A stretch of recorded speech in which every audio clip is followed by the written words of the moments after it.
sini laki-laki semua, nggak ada anak-anaknya, ya nggak disebut kekeluargaan. Tapi gini, saya ingin menegaskan bahwa polemik nasab ini kebanyakan yang beredar di masyarakat itu adalah polemik tentang sentimen-sentimen, bukan polemik terkait dengan akademik. Jadi kalau misalkan kita mau jujur, dari jutaan orang di Indonesia yang sekarang berdebat, berdiskusi, saling menghujat satu sama lain terkait dengan nasab, berapa orang di antara mereka yang mampu mengakses kitab-kitabnya Kiai Imad dan mengakses kitab-kitabnya Robitoh Alawiyah? Sedikit sekali. Jadi yang benar-benar berdiskusi terkait dengan masalah-masalah akademik dan ilmiah itu jumlahnya sangat sedikit. Yang paling banyak itu adalah masalah-masalah yang berupa sentimen-sentimen. Ada sentimen kesukuan, sentimen keagamaan, sentimen golongan, dan lain sebagainya. Dan ini saya mohon maaf kepada pihak Robitoh Alawiyah ketika kemarin-kemarin bikin narasi atau beberapa di antara pihak dari Robitoh Alawiyah atau kalangan Habib itu mengeluarkan sebuah narasi bahwa ini adu domba, bahwa sentimen-sentimen ini adalah ada pihak tertentu yang melakukan adu domba dan sebagainya. Ya tentu saja ada di antara mereka mungkin yang memanfaatkan situasi, tetapi masalah yang paling utamanya itu adalah ayo kita introspeksi sama-sama bahwa polemik ini tidak dimulai dari Kiai Imad. Gak ada yang akan mempedulikan pada tesis semacam itu karena masyarakat kita hanya 0,001 saja yang biasa membaca. Dan jumlahnya menjadi semakin sedikit ketika yang bahan bacaannya itu adalah terkait dengan polemik nasab. Itu sedikit sekali. Yang Kiai Imad jangan dipahami sebagai orang yang pertama kali memunculkan polemik dan jangan dianggap sebagai orang yang mengadu domba antara orang-orang NU misalkan antara orang-orang Islam, bukan. Tapi beliau itu adalah orang yang menjadi pionir dari studi akademis. Jadi polemik ini munculnya dari mana? Saya mohon maaf, dari orang-orang habaib. Coba misalkan saya berdiri, kamera tetap masuk ya. Saya ingin menyatakan seperti ini. Sebelum tahun 2000-an, habaib di Indonesia itu sudah ada. Orang-orang yang mengaku sebagai keturunan Nabi itu sudah ada. Dan profesi mereka sangat bervariasi. Status sosial mereka juga bervariasi.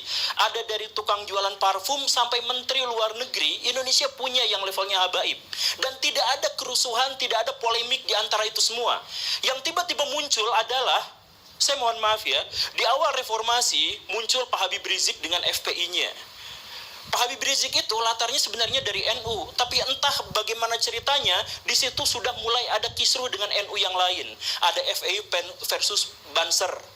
Kemudian ada kerusuhan, ada serangan di sini dan di sana dan sebagainya. Nah, ini memunculkan apa? Di antara kaum muslimin itu memunculkan satu pikiran bahwa saya tuh gak setuju dengan Habib Rizik, saya tuh gak setuju dengan gerakan-gerakannya yang radikal, saya tuh gak setuju ketika kaum muslimin terlibat dalam percekcokan yang begini dan begitu. Banyak di antara kaum muslimin yang tidak setuju itu, tapi kemudian apa? Mereka tidak berani melawan, tidak berani menentang karena itu kan Habib. Ini kan keturunan Nabi. Jadi pada waktu itu ada dilema, ada polemik sebelum polemik itu menyeruak ke media, polemik di dalam hati kaum muslimin bahwa kami sebenarnya ingin menentang, ingin mengkoreksi pernyataan-pernyataan dari Pak Habib Rizik. Tapi kami gak berani karena itu adalah keturunan Nabi. Jadi di sini ada penghormatan yang sangat besar terhadap kaum muslimin, terhadap nabinya, terhadap junjungannya, tetapi di sisi lain ada orang yang mengklaim ini adalah keturunan Nabi dan kontroversial.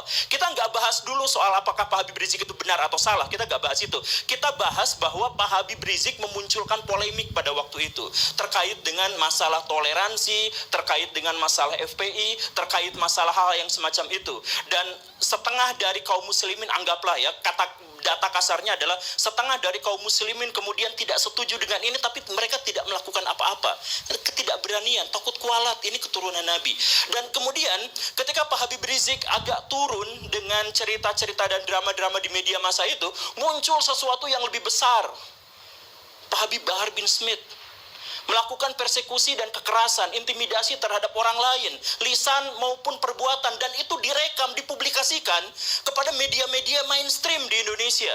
Dampaknya apa? Balik lagi, ini mana ada keturunan Nabi seperti ini, kami merasa malu, merasa jengkel, merasa takut, merasa terintimidasi. Saya harus katakan begini Baraya, kenapa yang datang ke diskusi ini cuman saya. Dan saya katakan lebih dari setengah kolom komentar yang jumlahnya ribuan di satu video saya itu meminta saya untuk tidak hadir dalam acara ini. Kenapa? Saya mohon maaf. Dalam konteks ini pihak Robito Alawiyah gagal untuk menyampaikan keamanannya kepada orang lain. Pihak orang-orang dari kalangan habaib gagal untuk menunjukkan bahwa kami itu baik, rahmatan lil alamin, soleh, tulus, ikhlas, baik hati, siap mentraktir. Gagal untuk menyampaikan itu ke publik karena yang ditampilkan itu apa? Kekerasan atas nama habaib, bahwa kami itu boleh melakukan persekusi. Bahkan Pak Habib Bahar bin Smith di pengadilan, ketika beliau sedang diadili, kemudian ada saksi dan kemudian beliau mengatakan, kamu tahu nggak siapa saya? Saya adalah keturunan Nabi. Kalau kakek saya begini, kamu tahu kakek saya seperti ini, kenapa kamu memberatkan? Kamu membuat kesaksian yang memberatkan pada saya. Itu kan sebenarnya menyakiti kaum muslimin. Karena ada orang yang melakukan kekerasan atas nama Nabi, diadili, tapi minta privilege. Siapa yang melakukan itu? Golongan habaib. Kalau misalkan kemudian tiba-tiba muncul bahwa kami sekarang sedang diadu domba antara kelompok ini dengan kelompok itu, bukan. Mungkin ada adu domba, tapi itu belakangan. Munculnya itu dari mana? Dari keresahan kaum muslimin. Karena melihat di satu sisi kami mencintai, demi Allah kami mencintai Nabi. Dan wujud dari kecintaan kami terhadap Nabi adalah kami tidak akan mau menisbatkan kekerasan, kejahatan, dan kontroversi terhadap orang-orang yang mengklaim dirinya sebagai keturunan Nabi. Kan masuk akal kan, begitu kan? Kecintaan terhadap Nabi adalah mensucikan beliau dari semua tindak tanduk yang mengangkangi syariah Islam. Nah, jadi permusuhannya sekali lagi ya, kita nggak bahas soal apakah Pak Habib Rizik itu benar atau salah, kita nggak bahas soal Pak Habib Bahar itu benar atau salah, kita nggak bahas itu. Kita membahas rasa takut dari kaum muslimin, rasa resah, rasa merasa terintimidasi. Karena di satu sisi, kaum muslimin sangat mencintai Nabi, tetapi di sisi lain, ada keresahan bahwa Nabi dikaitkan dengan tindakan-tindakan atau simbol-simbol dari kekerasan. Itu rasa sakit hati itu belum terobati sampai akhirnya muncul di video Pak Habib Bahar yang sangat kontroversial itu, kakinya diciumin oleh santri-santri yang ngantri jalan bebek. Coba rasakan betapa sakit hati dan marahnya kaum muslimin. Coba kita misalkan bisa melihat dari berbagai perspektif. Misalkan lihat orang-orang yang biasa orang Islam berdebat dengan orang Kristen, berdebat dengan apa, kan ramai sebenarnya di media sosial. Lihat perdebatan di antara mereka. Dan orang-orang non-muslim bawa-bawa itu. Tuh lihat, buah tidak pernah jatuh jauh dari pohonnya. Sebagai penegasan, kalau Bahar melakukan kelakuan yang seperti itu, ya begitulah nabinya. Itu ejekan terhadap kaum muslimin dari orang-orang non-muslim, tapi orang-orang non-muslim pun tidak bisa disalahkan. Karena apa? Karena memang Pak Habib Bahar melakukan itu atas nama keturunan Nabi. Kemudian lihat misalkan kelompok-kelompok Islam yang lebih moderat atau yang lebih plural. Mereka sakit hati melihat itu. Karena apa? Karena betapa feodalisme di antara kaum muslim masih terjadi. Ada orang yang diciumi kakinya. Kemudian kita melihat misalkan kelompok-kelompok yang lebih radikal atau kelompok-kelompok yang berpikiran lebih fundamental. Katakanlah kelompok Salafi yang kita sebut sebagai Wahabi misalkan. Mereka marah, mereka sakit hati. Karena apa? Karena ada orang sujud di depan orang lain atas nama keturunan Nabi. Betapa sakitnya. Coba kita melihat kalangan nasionalis, Islam nasionalis sakit hati ketika melihat ada orang keturunan Yaman kemudian disujudi, diciumi kakinya oleh orang-orang pribumi pesek. Jadi dilihat dari konteks apapun, dalam perspektif apapun, ini benar-benar menyakiti kaum muslimin. Tapi kala itu kaum muslimin berpikir bahwa ya sudahlah, pasrah aja. Kami sakit hati, kami marah, kami pengen sekali untuk mengajak orang ini ke dalam ajaran agama yang benar, katakanlah seperti itu. Ya tapi nggak bisa kan, dia Habib, dia kan keturunan Nabi. Jadi sebenarnya polemik ini bukan muncul gara-gara Kiai Imad, bukan muncul gara-gara dipopulerkan oleh saya, Guru Gembul, bukan. Tapi ini adalah akumulasi dari kekesalan dan kemarahan kaum muslimin terhadap apa yang terjadi yang ditunjukkan oleh beberapa kalangan dari habaib, dari kalangan Ba'alawi. Jadi jangan dulu ada cerita bahwa intelijen masuk ke sini, ya mungkin itu belakangan. Jangan dulu cerita bahwa ini asing masuk ke sini, ya, jangan, belakangan aja dulu. Kita introspeksi. Karena kalau misalkan kita mau maju, kita harus cari solusi. Bagaimana cara kita menemukan solusi? Ketahui masalahnya. Bagaimana cara kita mengetahui masalahnya?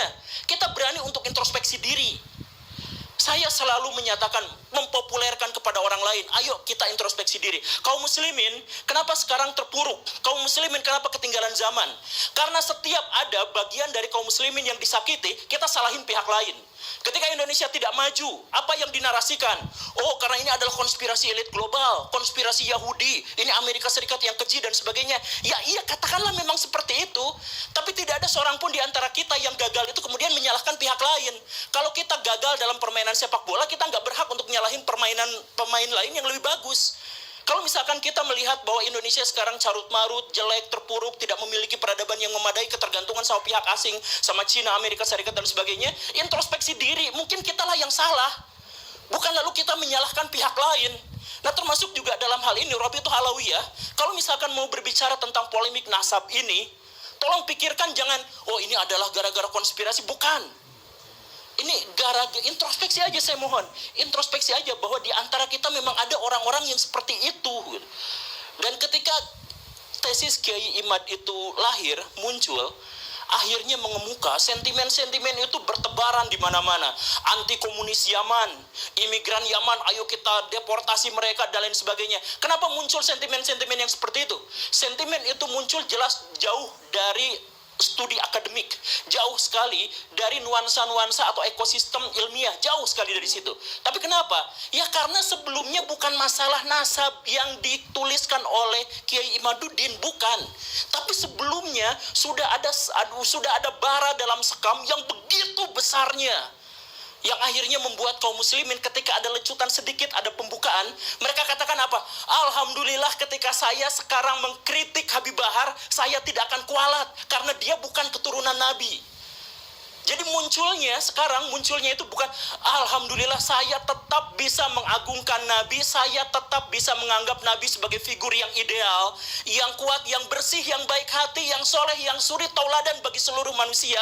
Alhamdulillah, karena ternyata orang-orang yang mengingkari akhlaknya itu bukan keturunan Nabi. Alhamdulillah. Jadi sentimen ini muncul bukan gara-gara Kiai Imad. Kiai Imad hanya membuka keran bahwa ketika mengkritik Pak Habib Rizik, ketika kita mengkritik Pak Habib Bahar, itu tidak apa-apa karena tidak ada hubungannya dengan Nabi. Itu saja. Dan lihat apa yang terjadi setelah itu. Yang terjadi video-video bertebaran, ditambah lagi video-video yang lain. Misalkan muncullah video yang kemudian saya juga tampilkan kemarin. Ada Habib yang mengatakan bangsa ini bisa menjadi bangsa yang kuat, yang teguh, tidak kena bencana dan sebagainya karena mencintai para habaib, kan beliau Habib, Pak Novel Al-Idrus. Kemudian dikatakan, siapa yang berani mengkritik, mengkoreksi Habib, maka dia seperti iblis. Itu pernyataan tekstual, harfiah, literlaksnya seperti itu. Jadi bayangkan kaum muslimin makin marah dengan adanya video itu. Kenapa marah? Karena mereka mencintai Nabi. Kemarahan itu muncul karena mereka mencintai Nabi. Dan di zaman Nabi diketahui secara persis bahwa Nabi tidak pernah anti kritik dan anti koreksi. Setiap ada musyawarah, para sahabat selalu bertanya, ya Rasulullah, apakah ini adalah wahyu ilahi atau ini adalah pendapat pribadi? Kalau pendapat pribadi, ayo kita diskusikan. Dan banyak sekali riwayat-riwayat yang menjelaskan bahkan Nabi mengalah dari orang-orang yang mengkoreksinya. Waktu perang Uhud, kenapa kalah? Karena Nabi punya strategi, dibantah. Mendingan gini aja. Yang dijalankan bukan strategi Nabi, tapi adalah strategi para sahabat. Kalah beneran. Dan Nabi pada waktu itu tidak pernah menyalahkan. Demi Allah, tidak menyalahkan para sahabat yang mengusulkan strategi itu. Artinya apa? Ya, Nabi ikut musyawarah itu, Nabi kalah dalam perdebatan dan diskusi itu, kemudian setelah itu, ya sudah dibiarkan, dianggap sebagai bagian dari keputusan bersama. Ketika kalah, Nabi tidak pernah menyalahkan mereka semua. Ini Nabi. Lalu tiba-tiba muncul orang yang mengklaim sebagai keturunan Nabi, tiba-tiba mengatakan, kalau ada orang yang mengkoreksi habaib, maka mereka itu adalah iblis, atau serupa dengan iblis. Pak Novel Al-Idrus. Itu videonya sudah viral. Saya yakin banyak di antara orang-orang di sini juga sudah melihatnya. Nah, Kalau misalkan dari Ba'alawi tidak menyaksikan itu, tidak apa-apa. Kalau misalkan di antara Ba'alawi, di antara orang-orang itu lepas tangan dengan itu, ya nggak apa-apa. Tapi pahamilah bahwa kisruh ini, polemik ini bukan dimulai dari adanya gerakan-gerakan intelijen untuk memecah belah kaum muslimin. Sekali lagi, kalaupun itu memang ada, jangan kita jadikan sebagai alasan untuk mencari kesalahan. Jadi kalau misalkan saya melakukan perzinahan, saya bersumpah saya tidak akan nyalahin setan. Emang kerjaan setan itu untuk membisiki saya untuk melakukan kemaksiatan. Kan begitu. Jadi kalau misalkan kita dipecah belah, jangan salahkan pihak yang memecah belah. Orang kerjaan mereka seperti itu. Salahkan diri kita kenapa kita bisa dipecah belah. Dan lagi-lagi ini jauh dari sentimen akademik. Makanya kalau misalkan kita ngadain debat publik misalkan yang seperti ini, saya pastikan, saya berani bilang, kalau misalkan kita mengadakan debat publik sampai 100 kali di berbagai universitas terkemuka, polemik ini nggak akan berakhir. Satu-satunya cara untuk mengakhiri adalah, yuk introspeksi sama-sama, hentikan narasi-narasi di media sosial terkait dengan privilege dan penghinaan terhadap orang-orang yang dianggap suci dan orang-orang yang dianggap bersih di Indonesia di luar Ba'alawi. Coba, misalkan Baraya di sini, saya minta maaf, tapi coba langsung rasakan bagaimana sikapnya ketika ada orang yang mengatakan seperti ini. Sorbannya kiai-kiai itu derajatnya ada di bawah kaki dari Habib. Bahkan ketika Habib itu penzina, tukang narkoba, tukang mabok. Ada narasi seperti itu disebutkan, dipopulerkan oleh kalangan mereka sendiri. Jadi ketika polemik ini mengemuka, mereka langsung ngomong, jangan tetap jangan kritik habaib karena sorbannya, pecinya kiai-kiai itu derajatnya lebih rendah daripada kakinya Habib-Habib Ba'alawi itu yang tukang narkoba, yang tukang zina, tukang maksiat. Coba orang kampung belajar Iqra. Orang kampung waktu kecil itu belajar tentang akidah, belajar tentang sejarah dari ustadz, dari kiai yang sangat mereka cintai. Lalu ada cerita bahwa kiai mereka derajatnya di bawah kaki habaib tukang narkoba. Rasakan bagaimana sakit hatinya mereka ketika mendengarkan narasi yang seperti ini. Bahwa kemudian Habib terbodoh itu 70 kali lipat lebih mulia daripada Habib terbodoh itu 70 kali lipat lebih mulia daripada kiai-kiai. Coba kalau misalkan kita ikut pengajian, kita ketemu sama orang yang kita saling tangan karena menganggap ilmunya luar biasa, memberikan kontribusi kepada kehidupan kita, memberikan pencerahan kepada kita, lalu dikatakan bahwa mereka itu nggak seberapanya dibandingkan dengan Habib paling bodoh. Bisa nggak merasakan penderitaan dan sakit hati yang luar biasa dari situ? Dengan sakit hati yang besar itu, maka debat-debat kayak gini anfaedah. Karena apa? Yang dibangun bukan studi akademik, bukan. Tapi sentimen-sentimen sejak awal. Bayangkan kemudian ada ulama-ulama Nusantara yang harus cium tangan, cium kaki terhadap Habib-Habib yang berjejer duduk di sofa dengan begitu megahnya. Kalangan nasionalis sakit hati, kalangan tradisional sakit hati, kalangan fundamentalis sakit hati, mau yang liberal sakit hati, yang radikal juga sakit hati melihat fenomena semacam ini. Jadi please lah, saya demi Allah, atas nama Allah saya katakan bahwa saya datang ke sini untuk menghentikan polemik ini. Saya berharap saya bisa. Tapi untuk menghentikan polemik ini bukan dengan debat, bukan dengan diskusi. Tapi ayo kita sama-sama hentikan yang seperti itu. Kemudian kemarin Pak Fikri Syahab mengatakan kepada saya bahwa kami sebenarnya lepas tangan terhadap kelompok-kelompok habaib yang seperti itu karena kami adalah ormas penulis nasab saja dan kami tentu saja tidak memiliki otoritas untuk ngurusin apa yang mereka katakan dan apa yang mereka perbuat, misalkan seperti itu. Ya kalau memang seperti itu sampaikan kepada publik, bukan kemudian melakukan pembelaan-pembelaan. Kalau misalkan kemarin Pak Haji Roma Irama mengatakan bahwa saya pernah ditawari sertifikat habaib. Bukan dicaci maki. Kenapa tiba-tiba muncul di media-media itu, ini orang yang sudah sepuh, ini orang yang sudah ini, tapi kenapa malah seperti ini, suul khotimah dan sebagainya. Bukan. Jujur saja, kalau misalkan kita mau tahu, pencatatan nasab Ba'alawi itu sangat rapihnya itu pas zaman Pak Taufik Asgaf sekarang kan. Sebelum itu kan masih banyak yang gonjang-ganjing kesana-kesini, bahkan Mbak Alawi sendiri pernah memergoki ada beberapa orang yang menjual sertifikat nasab itu kan. Nah itu kan harusnya memang diakui dan kemudian mengatakan, oke, kami akan melakukan hal yang lebih baik lagi terhadap pencatatan nasab ini. Bukan justru malah mencaci maki, marah-marah di media sosial terkait dengan masalah yang seperti ini. Ini justru akan memperkeruh. Sekarang Mbak Alawi musuhnya jadi banyak, dan mereka bukan hanya banyak, mereka banyak marah ketakutan di sisi yang lain. Sehingga apa? Kemarin waktu ada pertikaian di Karawang atau Tangerang itu yang kiai katanya digebukin sama kelompok Balawi, sama kelompok Habib. Itulah yang akhirnya menyebabkan Robitoh Alawiyah dianggap begitu mengerikannya. Pak Guru Gembul, please, saya punya firasat buruk, jangan berdebat datang ke mereka. Mau menang, mau kalah, tetap genjur, bonyok mukanya. Jangan salahkan mereka. Demi Allah, jangan salahkan orang yang menyarankan itu, karena sudah ada wujudnya. Sudah ada kiai dan banser yang memang digebukin. Sama siapa? Sama habaib, sama orang-orang muhibin. Itu memang nyata, itu memang benar, dan itu divideokan dan viral dan banyak orang yang menyaksikan. Jadi sekali lagi, ketika sekarang Mbak Alawi, ketika habaib di Indonesia itu digonjang-ganjing dengan begitu banyak isu, please introspeksi diri.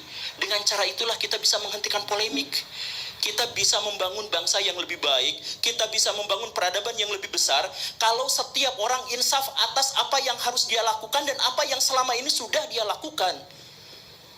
Saya yakin semuanya baik-baik saja. Ketika saya misalkan datang dan ketemu dengan Gus Wafi secara langsung, kok orangnya lucu ya? Dengan Pak Syahab, lah kok orangnya ramah ya? Kenapa gak seperti bayangan saya sebelumnya? Nah, jangan salahkan bayangan saya sebelumnya karena apa? Ya karena memang sudah terjadi seperti itu.